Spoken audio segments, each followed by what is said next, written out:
Hey, this is Andy Jenkins, and I'm actually recording from my office. Now, half the time I record this in the kitchen. Sometimes I'm downstairs in the tiny house, which is absolutely a mess right now. And then that's too many halves. I just sit down in the office. And so what I'm doing this week is talking with a new friend of ours. This is Carol Bevil, and she is actually a coach. Now, we'll broaden the terminology of what a coach is. Here's my assessment of it is you really wouldn't think about taking the sports field unless you had a coach.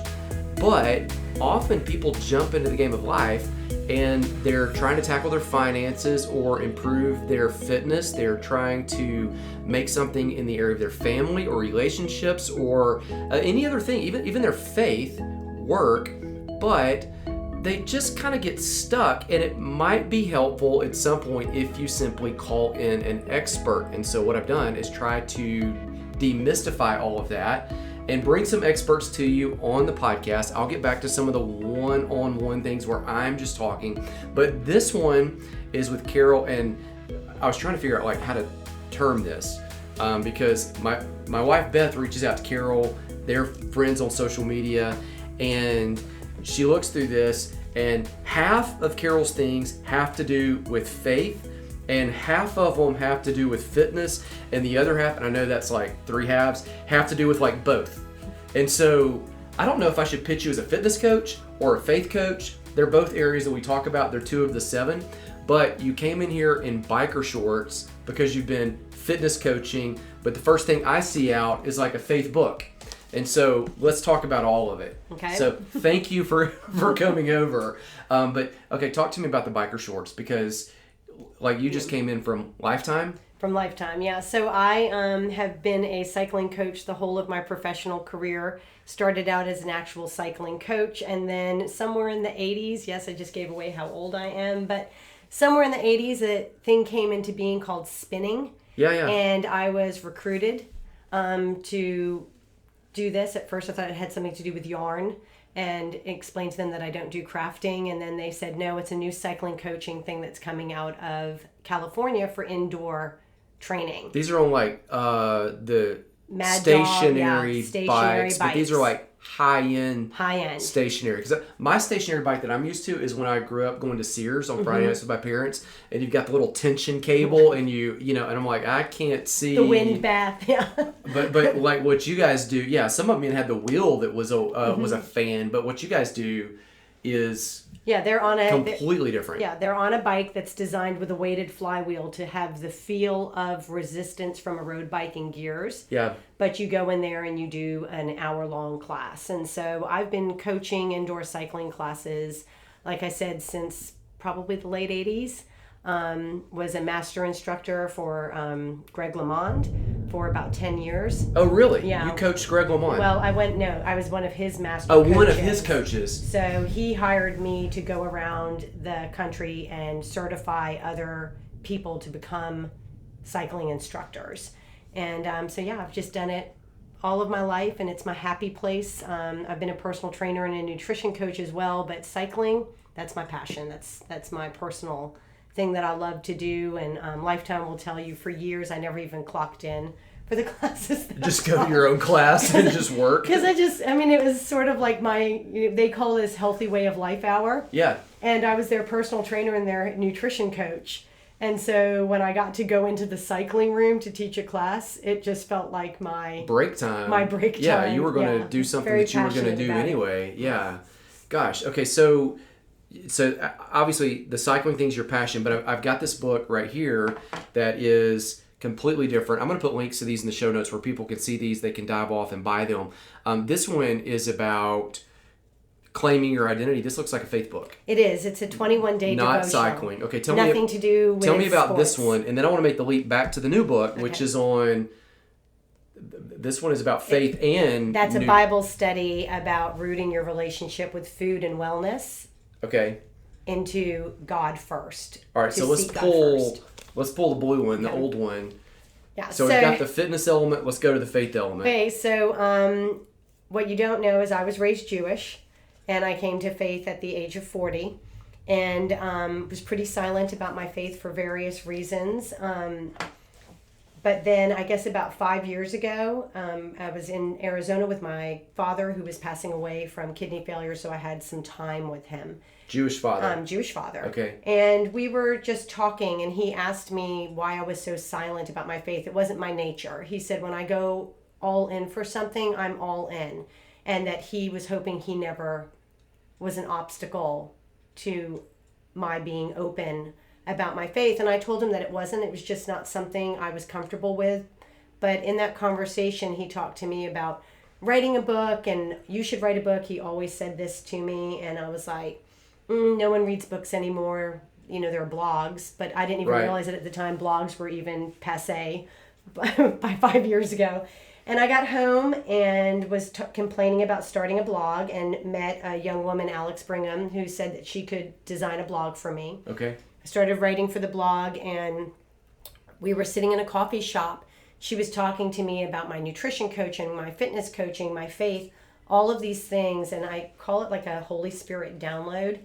I knew in that moment that I was supposed to be anchoring my life verse is Matthew 6:33, but first seek the kingdom. And I realized that in my relationship with women over the years, coaching them, they seek God first in their relationship with their children, in their relationship with their spouse, in their relationship with money often. But when it comes to their physical wellness, Jesus is the last place they go. They look to the world.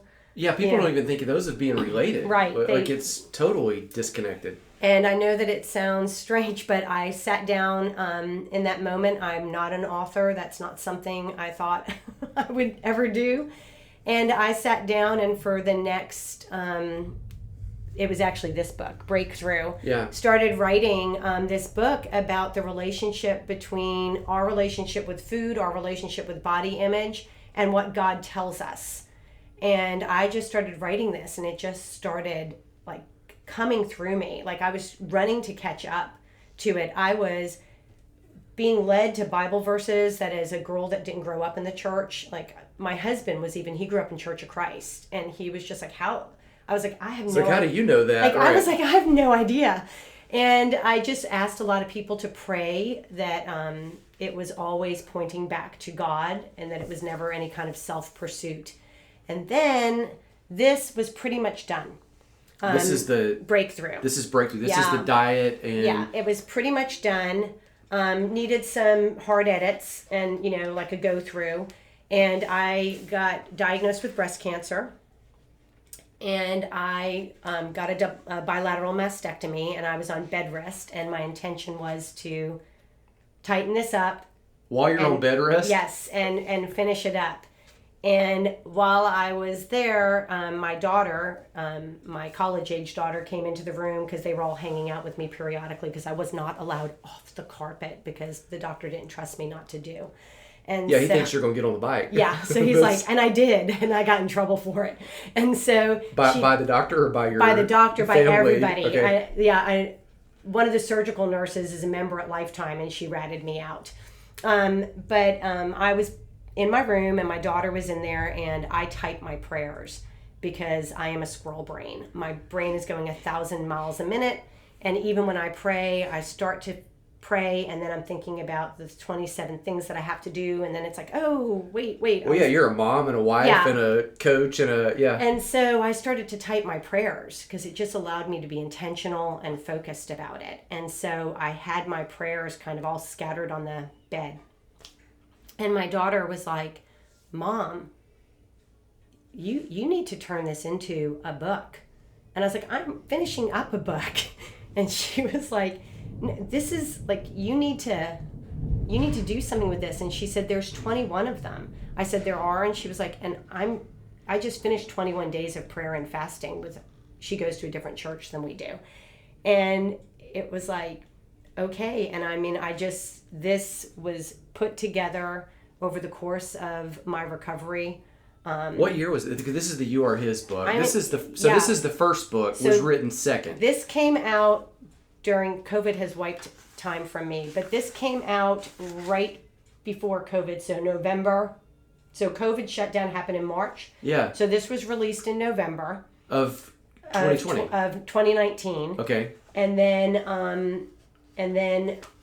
it was just out there. And I set this one completely aside because a publisher picked this up. And, you have to market the book. You have to do all of this stuff with it. And I just completely walked away from Breakthrough and was like, okay, this was the book that God wanted me. Okay, so You Are His, the Aqua Blue book is...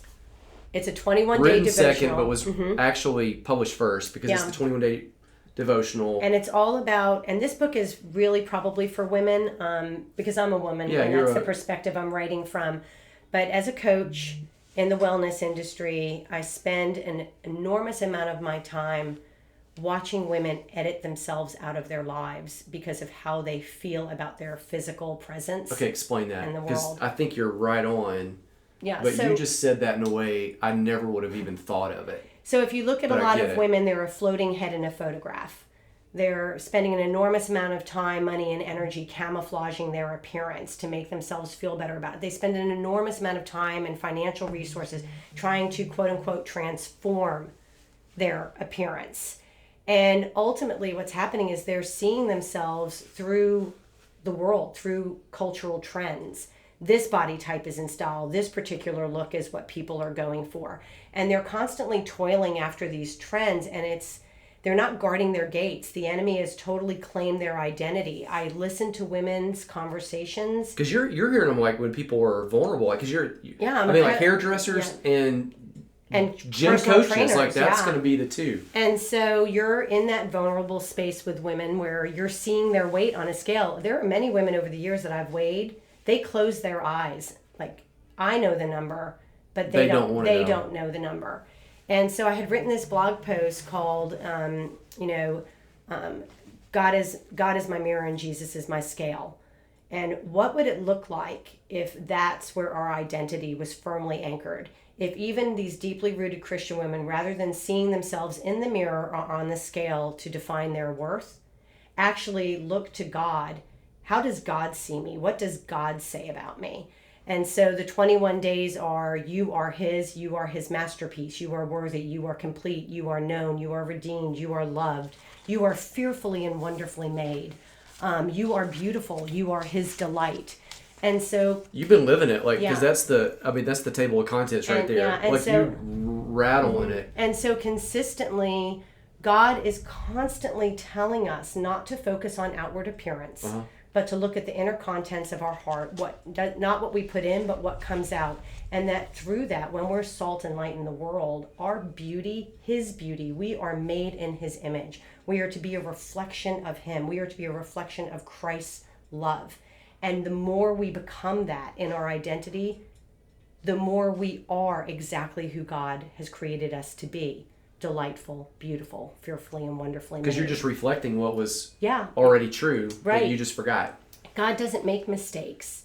He made all of us uniquely individual, and he considers us equally as beautiful. So we don't look around nature and say, we might have a personal preference, but we don't look around nature and say that this tree is less worthy than this tree because of what it looks like.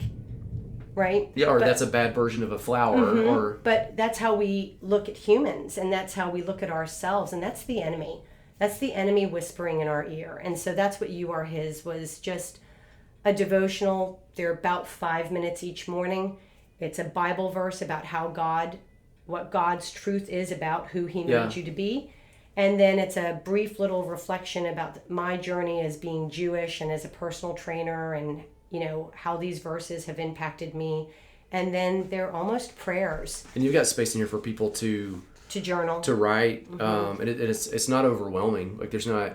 No, most women that buy the book tell me. I mean, I just ran into a woman this morning. I don't know her. She came up to me and she was just like, I just want to tell you thank you. She's like, your devotional sits on my nightstand, and she's like, and in the morning, like, I'll just get up and open it up and just read to remind myself of my worth and my identity in Jesus Christ. So, you put on that full armor of God, right?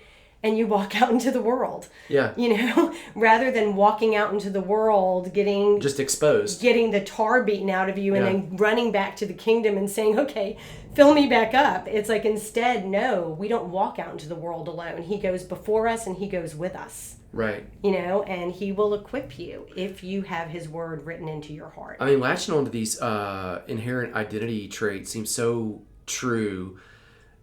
Two things. Number one is I saw a post on social media lately where I don't remember who did it, but an artist had portrayed by taking photographs of what was perceived to be beautiful in different cultures. Mm-hmm. And it was completely different. Like now, like you just got the average 21-year-old girl or woman, and you just listen to people describe what's beautiful. They did it in the U.S. Mm-hmm. They did it, multiple countries around the world, and it looked completely different. Like same girl, it was culturally driven. Yeah, but that's a reflection also of God's divine nature. Diversity is his language. Is part of his language. But we judge it by our narrow perspective. Our perspective, yeah. Yes. And interestingly, within our narrow perspective, quite frankly, what we determine as attractive changes. You know, that was his point. Yeah, when I was a kid, you wanted to be Twiggy, right? Or Audrey Hepburn, stick straight, no curves, no nothing, tiny, tiny, tiny. Well, my daughter, my college-age daughter, they're all about more Marilyn Monroe, like hourglass figure. That's what they're all trying. Now that's... And so, but where that all leads us back to is our outward appearance is temporary. It's vapor. It's ashes. Well, and it changes as you get older and you get... And we trade in the eternal beauty that we are given by God to chase after something that even if we achieve it, even if we sacrifice everything on the altar of personal appearance and worship that false idol from day one to our last breath, it turns to dust. There's nothing of it. There's no legacy of it. So we're building a monument to nothing. And every day that you're chasing it, I always tell people as a coach before I came to faith, maintenance is a lie. There's no such thing as maintenance because time is moving on. So you're either improving or you're in a state of decline. You can't maintain, because if you're doing the exact same thing that you were doing 10 years ago, you haven't maintained. You've just slowed down the process of decline. Yeah. Right? But you're not maintaining. And so that's so true in terms of a faith sense now, is that we can spend all of our energy toiling after something that we're trying to grasp water in our hands. And it's just flowing away from us. So wouldn't our energy and our time, wouldn't our beauty increase the more that we reflect our image maker, then become a reflection of what the world deems worthy? And so that's the heart of You Are His. I hope it builds women up. Yeah. I hope it encourages them. I hope that it frees young women from living a life where I said editing themselves out of their life, where mamas want to be in the pool playing volleyball or going down the slide with their kid, but they won't get off of their lounge chair or take their sarong off. So they say, oh, the water's too cold. They make excuses because they don't want their body to be scrutinized. Yeah, right. So they edit themselves out of their activity. How many women are behind the camera because they don't want photographs of themselves? So they have tons of photographs of their husband and their kids, but not of themselves. Or if they're in the photo, they're just like a little floating. Yeah, they're hitting. They're like a little floating head. Yeah. And it's just like, no, that's just the enemy stealing your joy, stealing your peace, stealing everything God created you and purposed you for in this world. And don't let him do it. Draw a line in the sand with Jesus standing beside you and say, no more. You will not claim one more inch of my identity. My identity is as daughter of the King. And I am his image bearer. And if I am his image bearer, I am beautiful. Okay, so here's what I love about that message is, if somebody just listened to that, they might think, well, she's anti-physical fitness. Not at all. But you walked in cycling shorts, and so that's book number 1. And then now I've got right here, book number 2 is it still has some identity, but, 6 weeks to demolish diet culture strongholds. This is... So let's talk a little bit about that one, because I know, like, coming through COVID, there was this big lie going on. I think everybody thought, golly, if we all just ate at home and quit eating out, we would all lose weight. Yeah. Well, we proved that's wrong, because we all, like, I gained 15 pounds during COVID. Yeah. Now, it was bourbon driven, which is a whole different issue altogether. But let's make the leap, because you're fit, you're in shape. So the message of your identity is not your health, is not anti-fitness. Not at all. So let's talk me through that. Yeah, so I was annoyed when I got interrupted, because I'm an athlete and I'm very compartmentalized and focused. And so when You Are His came into being, I was sort of annoyed. I'd spent all this energy writing. Second book was written first. And I kind of set it aside. But I think it was such an intentional thing with God, because through writing You Are His, it changed Breakthrough. I think when I started it, it was originally still 1 foot in the world and 1 foot in a kingdom mindset about health and wellness. Yeah. And I was trying to straddle that fence. And my goal originally was to take the word transformation back from the health and fitness industry. That their transformation, their Tuesday transformation, is fleeting. And God is looking to, in Romans 12:2, right, to renew our minds and transform our hearts for eternal purposes. And so that was sort of my goal with it. But I think with Breakthrough, where I've moved to, where God had moved me to, was an understanding that He tells us that we're to be stewards of His creation. Well, we are His creation. But we're not to be good stewards of of His creation to build ourselves up. It's to glorify Him. So He calls us to take good care of what He's given us, our physical bodies. We are called to take good care of it. We are called to not set it above Him, and we are called to not set it aside. So I always tell people, you look at that in faith terms, right? Legalism and license. And so legalism is adhering to all of these rules and laws, and that would be the diet culture, right? Like, I can control all things. I'm willful. I have willpower. I'm strong enough to do this. And it effectively becomes like a religion. In some sense, it's even more powerful than that. We'll talk about that. Diet culture has co-opted all sorts of religious language. Diet culture is in of itself a false religion. It is a false idol, because we talk about transformation. We talk about willpower. We talk about legalistic terms of rules and regulations, self-reliance, all of these things. They co-opted all in there as a sense that you're adhering to a religion. It's not a faith, it's a religion. It consists of rules and laws. And I grew up Jewish. I know what religion looks like. And license, He wants to protect us from that as well. Legalism is, I can earn something through my own works and my own strength. License is setting it all aside. That's the whole other extreme. And in diet culture, that would be restriction binge, right? Dieting, gluttony, willpower or gluttony, self-control or gluttony, however you want to put it. But God doesn't call us to those extremes, right? God calls us to walk a narrow path. So He calls us to be a good steward of His creation. And He has a lot to say about our relationship with food. And shouldn't we be seeking Him first? He designed our body. So doesn't He know how to fuel our body, how to nourish it and be a good steward of it? And right off the bat, I want everybody to know, Breakthrough is not a diet. It is not a diet that I'm taking God's word and turning it into a diet. I'm not saying a Genesis 1:29 diet or in Genesis 9:3. I'm not taking the Bible and applying it to diet laws. Yeah, making a new a new set of What I'm saying legalism. is that God has a lot to say about our relationship with food. So very early on in Genesis, what does He say? He says, I have given you every seed-bearing plant and tree that bears fruit for you as for food. He says it in the first chapter, in the 29th verse. And that was before the fall.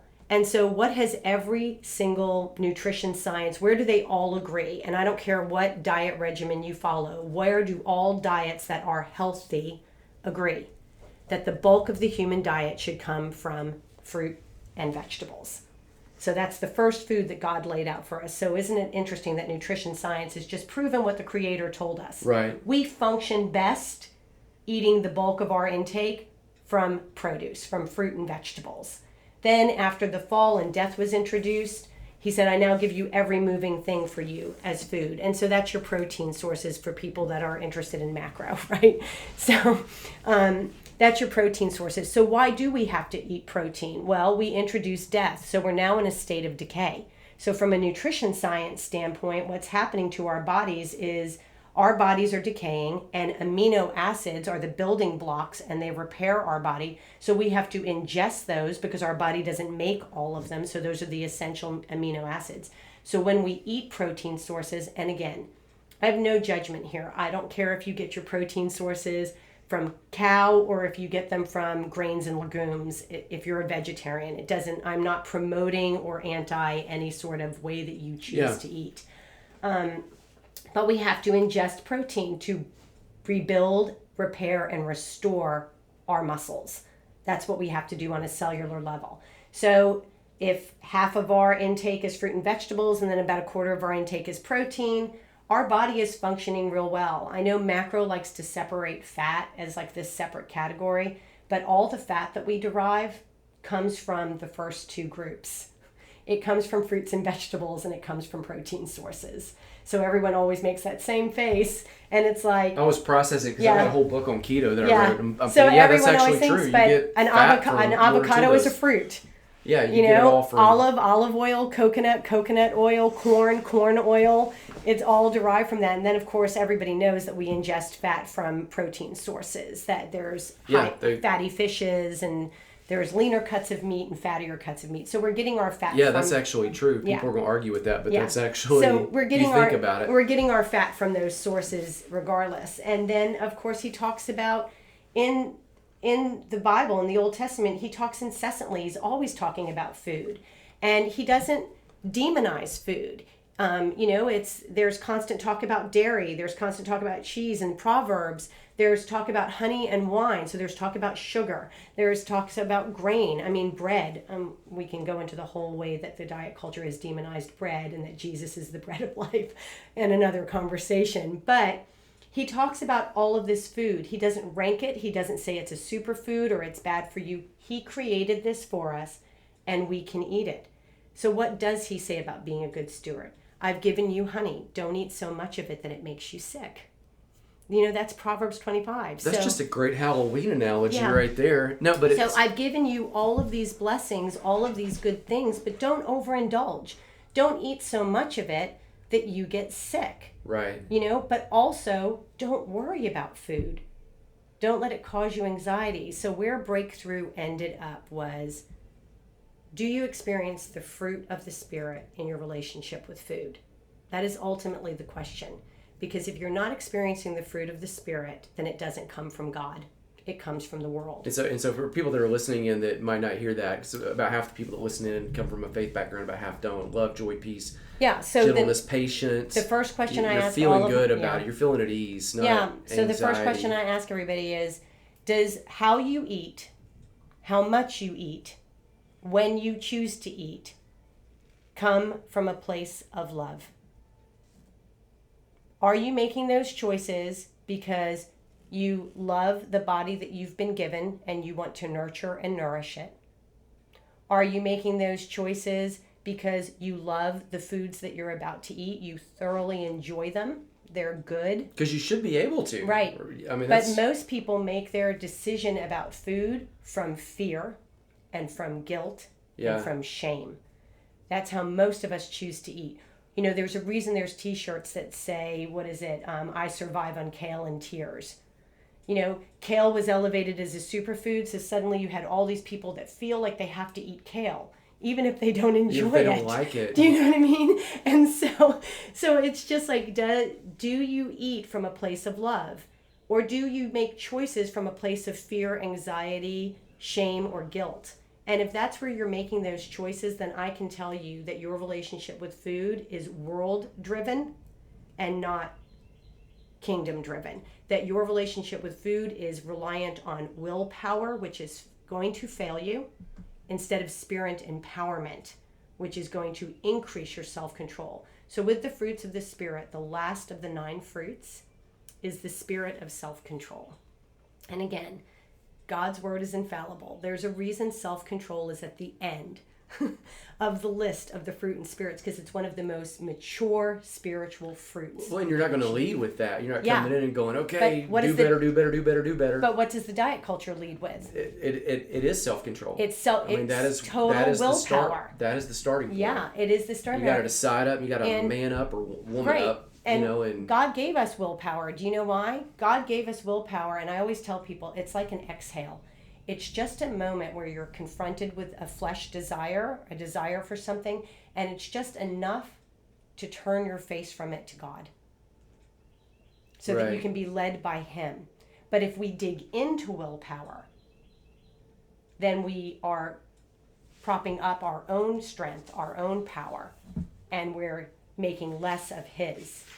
And so that's what breakthrough is about. If you want to not get the body that you might desire, but if you want to get a body that is healthy, that allows you to have a vibrantly full life, you may not look the way that you want to look, but I also will never be 5'10", no matter how much I eat or don't eat. But be honest, most people, the average person is not willpowering their way to that false image anyway. But that's what they're chasing. Yeah, and that's the lie of diet culture. I mean, the reality is that in diet culture, so America became enamored of dieting, truly enamored of dieting in the 60s when Weight Watchers came into play. And we have been dieting ever since. And I think most Americans realize that our health and our weight, all these diseases, has become worse. The more we diet, the worse our wellness becomes. But yet we never blame the diet. See, that's the big kind of twist, right? We never say keto doesn't work. We say I wasn't strong enough, or I didn't have the willpower to stick with it. But now I'm doing this. So when we look, if people are honest and they look at their relationship with dieting, they're going to look back, at least all of my clients. I've never had a single female client that hasn't come in and said this. You know, they're either a repeat because they're committed to a diet that they like. So, oh yeah, I do Weight Watchers. It works for me every time. I've done it 6 times. So then it doesn't work. Yeah, if you keep going back to it. Right, then it doesn't work. Or they're what I call a serial monogamist. But it's funny how we won't make that connection. Well, I'm doing it 6 times, but it doesn't. Or they're a serial monogamist, right? It's like, so when you ask them how they eat, they tend to eat whatever the current trend is. So if I was to look at someone, I would tell them that, 20 years ago, every woman was doing every human, men too, were doing Weight Watchers, Nutrisystem, Jenny Craig, or the South Beach diet. Then they went from that and they did Atkins. Then they went from Atkins and they maybe jockeyed back to something prior to Atkins, but then from Atkins, they went forward and they were doing the Zone diet. They were doing the Fit for Life diet. They were doing this, whatever it was. And then in more modern times, we were variations of keto, paleo, Whole 30, and then when Whole 30 started to falter, they switched to, some people did, I think it's called the plant paradox with lectins. People went to gluten-free, people went to low carb, low fat, no fat. I mean, and then probably rinse and repeat. We'll be back drinking Slim Fast. Yeah, that's where and again, no one is ever worried about diet culture products, of making them overweight. No one's ever worried about indulgent things. They're just worried. They'll ask you questions like, I don't eat carrots or bananas. I don't eat, they're more worried about those things. And that's just diet culture mindset. It's just taken our thoughts captive about food. And at best, it's a decent diet that isn't damaging our health, but it's damaging our emotional well-being. Yeah. Because if we're living a life between legalism and license, between restriction and binge, then we're a hamster on a wheel. That's all we're doing. And if you honestly look at your weight, chances are you've gained and lost the same 10 to 20 pounds the whole of your life, just in a repeat cycle. So how much time, energy, and financial resources have you dedicated to it? So what Breakthrough is, it's a Bible study. It is not a diet. I don't stand in judgment of how anybody chooses to eat. And I used to. Like, this has been something that's transformed in my heart. I used to have a lot of opinions about the way that people Most coaches ate. do, right? And that's been transformed in me. And I understand that it doesn't matter to me. If you were to look at me today and say, I love keto, and I go through the fruits of the Spirit questions with you, because one of the fruits of the Spirit is, of course, right, that self-control, that consistency. Yeah. So consistency is not I've been doing it for 3 years. Consistency is not I've been doing it for 5 years. Consistency is you are never not doing it, and you're never not doing it without counting, tracking, or thinking about it, because God told you not to worry about your food. So if you have to do all of those things, that's not consistent. That's willpower. You still have to micromanage your food. It's consuming too much of your thoughts. But if you tell me that you're experiencing the fruit of the Spirit with the way that you choose to eat, then I support you 100%, because God didn't make you exactly like me. And what makes your body thrive may not make my body thrive. And so the only people that I ever really see that with, that haven't done restriction binge or on, are generally people that choose to eat plant-based or vegetarian, because that tends to have other meanings outside of weight loss for people. And so they're more anchored into it. But ultimately, if your goal is not weight loss, if your goal is to get to a place with food where it doesn't take your thoughts captive, you don't wake up in the morning, what am I going to eat today? When am I allowed to eat? Or if you don't go to bed at night going, I can't believe I ate that. Right. If you can put that down, then I promise you, you will start to have a normalized appetite. God gave you all of these things to normalize your appetite. Well, your body works like it's supposed to work when you remove and it does. those. It does. When you remove all those artificial things, then amazingly God equipped you with this body that sends you hunger cues, sends you craving cues, sends you fullness cues, tells you that you need to move, get up and move more because you're feeling stiff, or you have all of these internal things. But God also gave us taste buds, and he also gave us dopamine. And so food is supposed to be pleasurable. Food is supposed to be comforting emotionally or joyfully, causing. That's a terrible way to say that. Well, no, but you look at the picture of heaven that's in the scripture. I mean, for goodness, all the food that's there, and feast. Then every time you see Jesus, I mean, he's generally going off alone by himself, or he's trying to, or he's eating with people. I mean, I love food. I love food. I'm a passionate cook. I'm a foodie, right? That's the term for it. Yeah, that's the term. I'm a foodie. I love food. But what I love about food is that food is ritual. It's culture. It's tradition. It's memory. There's nothing better. When I was going through my mastectomy, people would make me things like matzo ball soup, and I instantly, my pain lowered. Do you know what I mean? Because that was home to me. That was true comfort. And so food is such an abundant blessing from God, and we've turned it into this just burden. Well, yeah, and you think he could have made us without needing food. Yeah, he could have made us without needing food. He also could have made us with no taste buds. Or just fill up like at a gas station. No dopamine hit when you eat certain things. Like, he could have done all that, but he wanted us to experience the beauty and the pleasure and his provision in a way of, this is love. Yeah. And there's nothing that says love more than food, right? Right. And so the diet culture is trying to completely, food is just a chore.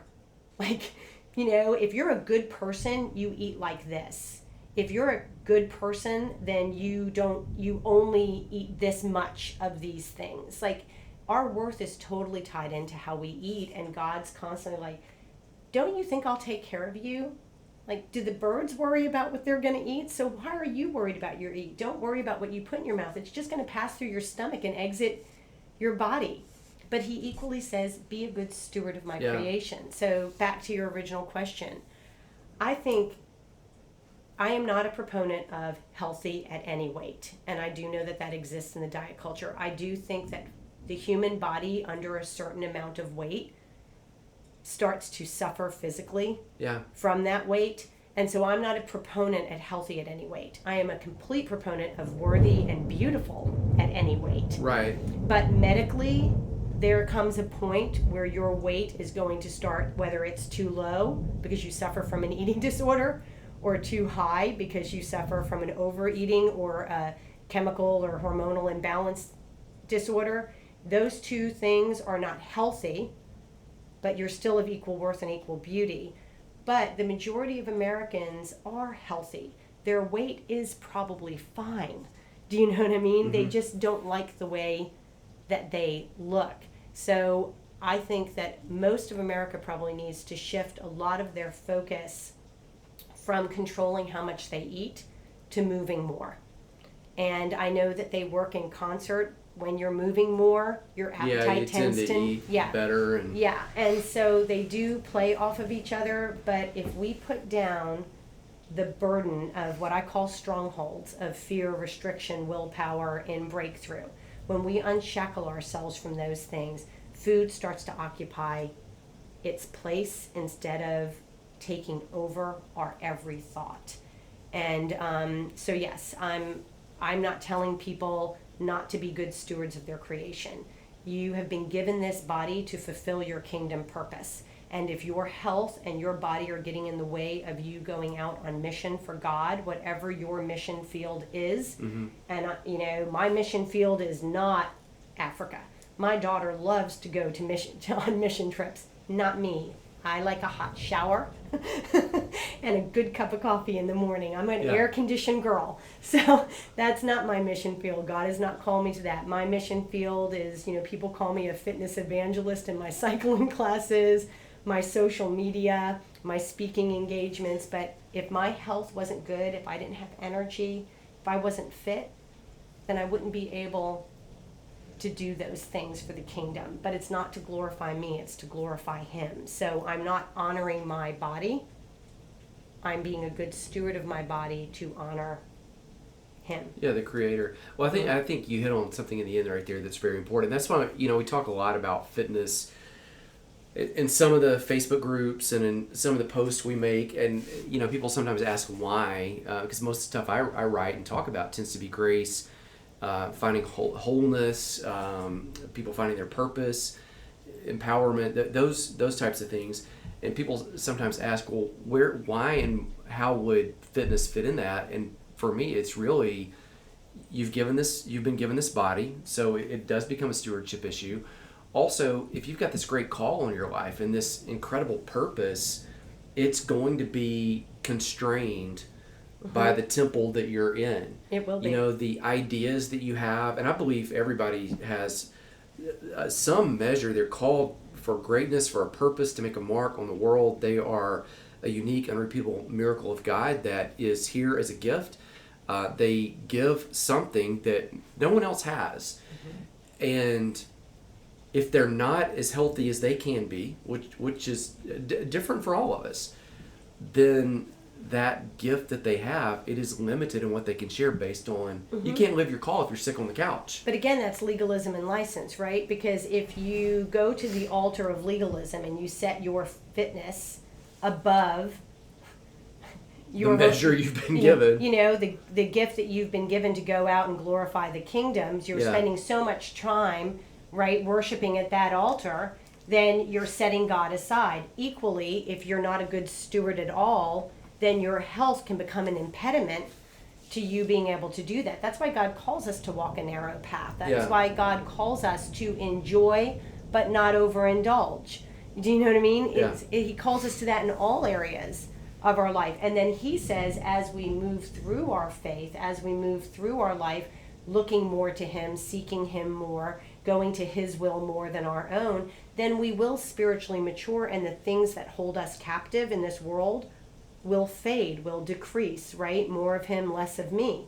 And so, in terms of fitness, why has it become so necessary? Well, our culture has changed. We are an extremely sedentary people. And because we're an extremely sedentary people, It has affected our mood. It has affected our hormone balances. It has affected our ability to get a restful night's sleep because we don't really need it. We haven't physically exerted ourselves enough. So we now have to create movement. Movement just naturally doesn't occur. My grandfather never had to go to a gym and work out, right? He was a long hauler. He was hauling trucks. He was a carpenter. He was a manual laborer. Right. So he's using his body all the time. When his day ended, he's falling asleep on the way to the bedroom. He's out cold, so he doesn't need to do it. You know, me, if I don't go to the gym and work out, yeah, I'm on my feet all day because, you know, I've got 4 kids. But if I'm not at the gym, then I can promise you I'm on my rear end sitting in a chair somewhere. You know, I don't have hobbies. I don't like to garden or, you know, I'm not out there doing manual labor. So we do have to choose to move because we do have to be a good steward and our body needs to move. And so, so we do have to create this kind of false environment for movement because we're not naturally in a culture that moves anymore. But most people will tell you, at least my clients, they go on a vacation. So they go to Europe and they're all panicked that they're going to gain all this weight when they go to Europe for 2 weeks. But they get to Europe, they don't work out, but in Europe they're walking. Yeah. Like every day, all day, and they come back and they're like, I ate, I don't even want to tell you what I ate and what I drank. But I lost 6 pounds. Yeah. And it's like, because you're not just moving an hour of a day, you're removing all day. The whole day, you know, so I don't want anyone to think that I'm against being fit. I don't think that there's anything wrong with being a good steward of your body. I think, again, does the way that I take care of my health and wellness, my fitness and my diet produce the fruit of the Spirit? That's your check in all things. Is this right with God? Is God first before me? Is God first before what I look like? Is God first before what I feel like? God doesn't tell us that we can earn anything. He doesn't tell us we have to do anything. We just have to trust him.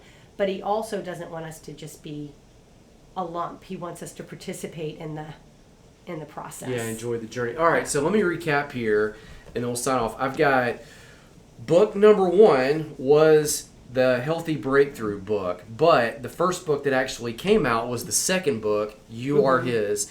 That's probably the place to start. Yeah. Actually, you could do them at the same time because this one is a morning devotional or an evening devotional. This one is You Are His, about getting your identity right and letting everything in life flow from the identity. You Are His, claiming who you are because of whose you are. And then the book that came out second was that first one that got preempted because You Are His was, this is why you're grounded. Yeah. Like during the surgery and the recovery, go back to the Healthy Breakthrough book, 6 Weeks to Demolish Diet Culture Strongholds. This one's about getting a healthy relationship with what you eat, why you eat it, how you eat it, and then walking in peace with that. It struck me like as you were saying all of that, I mean, in one of the most potentially lethal situations in the New Testament, Paul's talking about what do you do when there's food that has been sacrificed to idols.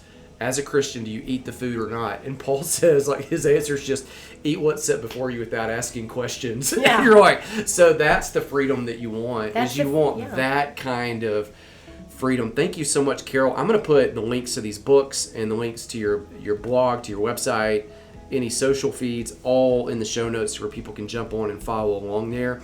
My prayer for you guys as I sign off is that the Lord would bless you, He would keep you, He'd be gracious to you, He'd make His face of favor to shine upon you. Just echoing, as Carol has shared, that you would walk confidently in who you are because you have been given an identity that is unshakable and unchangeable no matter what the image in the mirror looks like, no matter what the number on the scale says. May you walk in confidence of that, and may you, as an overflow of that, find peace in all of the things that you do, that you think, and even especially this week as you move and as you eat. Grace, peace. I'll talk to you again very soon. Thanks.